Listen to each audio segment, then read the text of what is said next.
Hi everyone, my name's Abigail. I'm a counsellor, therapist, a psychic medium, and I'm absolutely passionate about manifesting. Today I want to talk about basically the start of manifesting. How do you consciously change your reality? How do you consciously have a different experience in this world?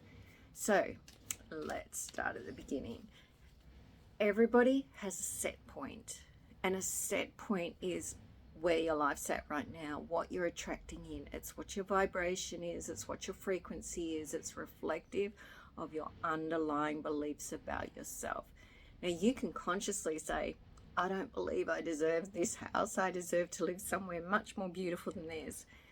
And you can consciously believe that, but it's about your subconscious. It's about the underpinning beliefs that are in your subconscious, that they line up with your set point and attract in what you have in your world. So when we manifest, basically what we're doing is we're becoming conscious of those beliefs, understanding where our set point is, and we're changing it.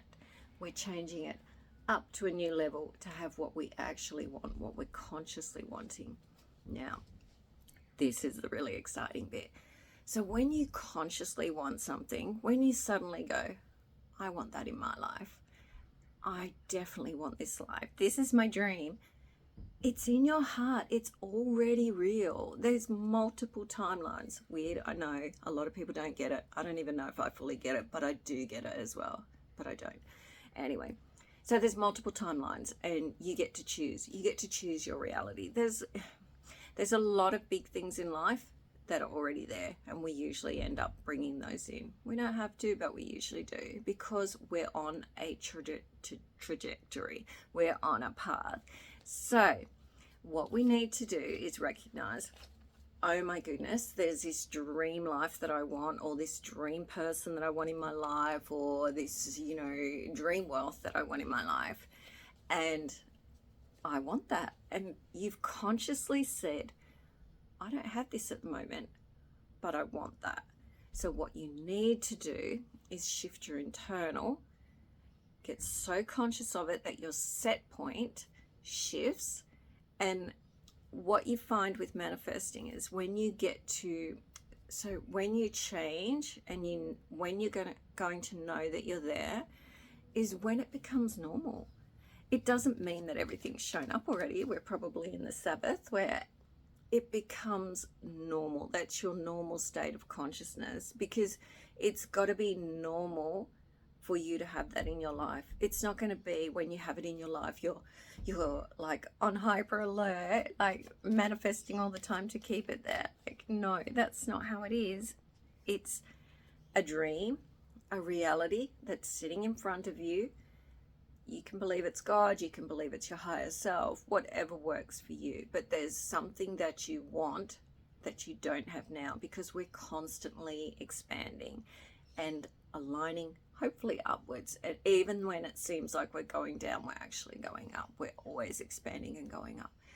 So let's talk about this. So when you're a child and you're under 7, you have different brainwaves. And the reason that human infants are so helpless is because they need their parents, and their parents and caregivers and people around them literally wire their brain and program them into who they are.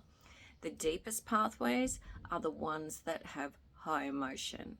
So simple example, you're the middle child. The oldest child gets lots of attention because they're bossy, the youngest one because they're the baby. So you are a bit unsure of your position and you feel like you're ignored.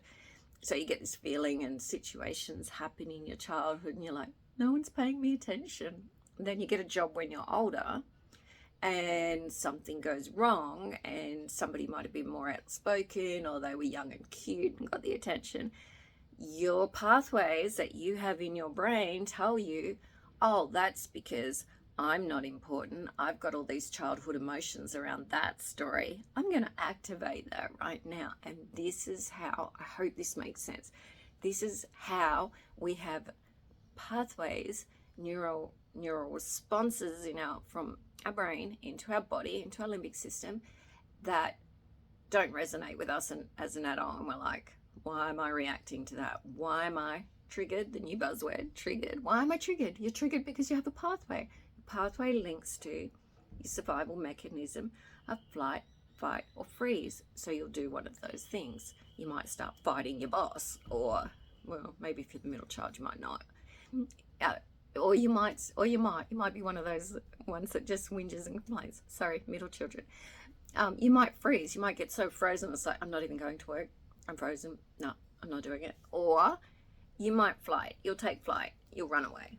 Or there is another one. There's fawn, where you kind of like just, oh, please give me attention. Please, please. Anyway, that's an explanation of where our pathways come from, where our beliefs come from about ourselves, and how they're wired from our brain into our body. Because where we store that emotion, that strong emotional response, is in the body, which is why, so it's subconscious, remember, why we have to be conscious. We have to find it. We have to bring it to our frontal lobe, our reality. We have to look at it. We have to process it. We have to deal with it. And then over the top of that, once it's integrated, we wire the new beliefs about ourselves and our dream reality, and we start lining up with it. So this is why every time when you're manifesting and something negative happens, it's actually really positive, because it's the old pathways being activated. If you're triggered and you're activated by your desire for this dream future reality that you have in mind, or this person, or whatever it is, then you're on your path, you're on your way, you're expanding, you're moving towards it. Because the reason is as well, like, let's look at it like this. If you're like, let's go back to the middle child who, thinks and can turn any situation into, when they're stressed, I'm not heard, I'm not valued. Let's imagine that middle child as an adult has this dream job where maybe they're a public speaker, let's say, just to make it really easy as an example. So Miss or Mr. Middle Child comes along and goes, oh, that's my dream, my passion. What's the first thing that's going to get activated if somebody coughs too loud during the speech, or they think about going up to that stage and thinking about whether people are going to listen to them? Nah, it's not going to happen. Sorry for laughing. It's not going to happen. It's just not going to resonate with what they're holding in their body, and they're going to be triggered massively, which is so good, because then you know what sits in the way of your ideals, your belief, your dream. And so what we always need to do is become conscious. What is conscious? Conscious is being in the moment. Conscious is breathing, being present, and using your 5 senses, your sight, your touch, your taste, your smell, your feel. Did I get them all?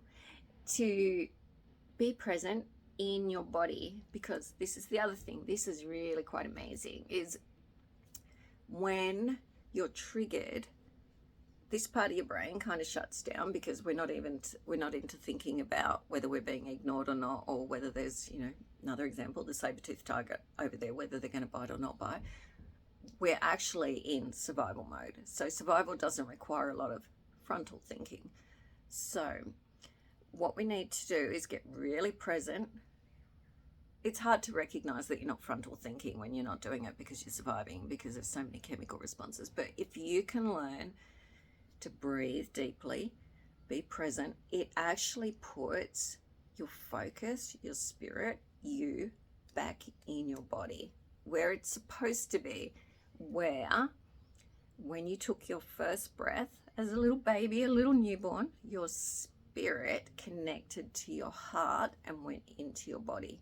It's the experiences of life that push it out and upwards into your thinking, so that you're not present in your body. Tricky, I know. Like, people love exercise because it puts them back in their body. It puts them back into a feel-good state. The issue with exercise is it doesn't change your pathways around your triggers. working towards recognizing them, changing them, and being conscious is what changes your pathways. So I hope this makes sense. And look, pathways can absolutely be worked through. They can. It can be difficult. It can be heart-wrenching. You literally can feel like your ego is being broken down into pieces. It depends how big the dream is, and usually if it's pretty big, you will feel like your ego is being broken down into pieces, or your heart, or yourself. You are. You are, pretty much, because there's a new version of you emerging, a new version that sits with the new consciousness, because the old version was no longer your truth, no longer your reality. You'd outgrown it, you'd expanded beyond it. So I hope this makes sense. If you'd like to book a session, please don't hesitate to get in contact. I do video sessions, I do coaching. I also, as a psychic medium, I have this weird super flex. I don't even know why. Well, actually, I do now. I didn't for years. I wondered, why do I know this? The people that I was training for didn't really want to know. I have this ability to know exactly where your triggers came from, what age, what stage, and what situation, and well, most people anyway, unless I'm really blocked in your energy, and how they can be repaired and rewired, and how you can move forward towards your desire, whatever that might be. So I've got a background in postgraduate family therapy and adolescent counseling, and also hypnotherapy, numerology, sand play therapy, Reiki, I don't know, heaps of other things. And thank you, and please like or subscribe if you enjoyed the video, or ask any questions. Thank you.